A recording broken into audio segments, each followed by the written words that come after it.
I take public transportation as my main mode. I have a Class 5 license. I parked my vehicle. I haven't driven since December of last year, a vehicle of my own. I've only taken public transportation.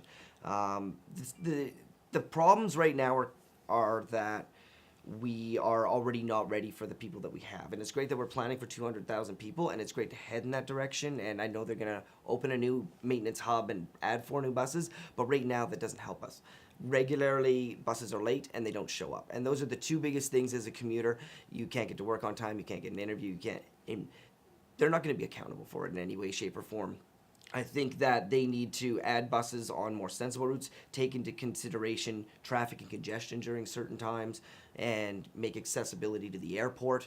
When there's an event arena, much like last night, the buses stopped running at 7 o'clock. So I had to cab home or find a ride home rather than have access to get into anywhere else. When the U District is developed, that will be great. But right now, there's no hotels, there's no restaurants around. They're extending the overpass to McCallum Exchange, but we need transportation that makes sense all the time. And then we also, tying that in, we need to work on getting more cabs out here and a more efficient cab system as well. You go to other cities and they're very advanced by comparison to what we have here. And we need to work on that consistently. But transportation is a very large frustration and really definitely needs addressing now. They need to fix it.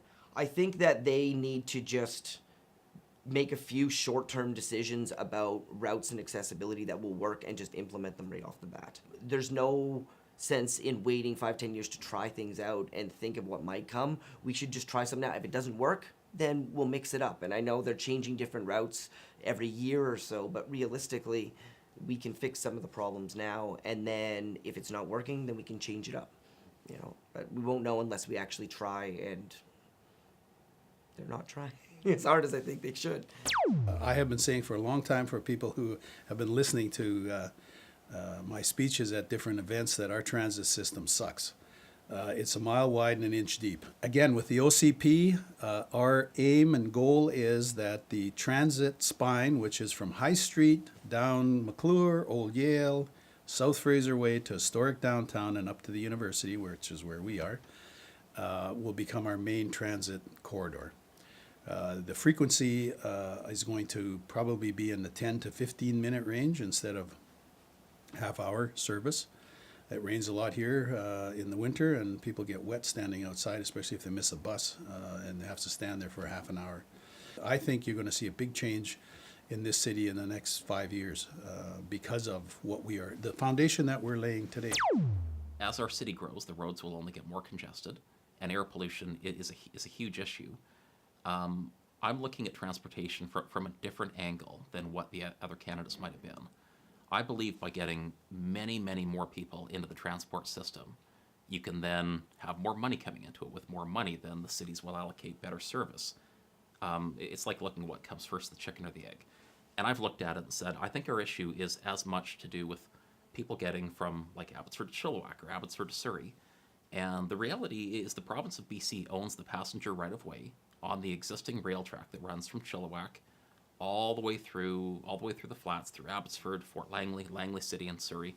I believe the province of BC should be utilizing that, reactivating that service that we had decades ago, and bringing it back. And when you have people legitimately using the rail service for commuting, once they get off that train, they're going to need to take a bus to UFE or the airport or wherever it is that they're going.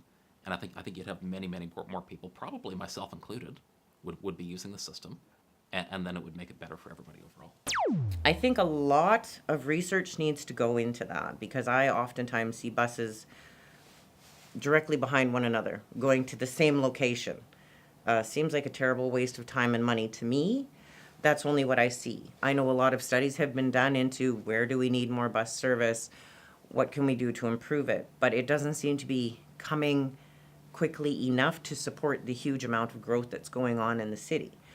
A lot of people that I've talked to can't get a particular job or work a particular job because a bus does not run at that time of night.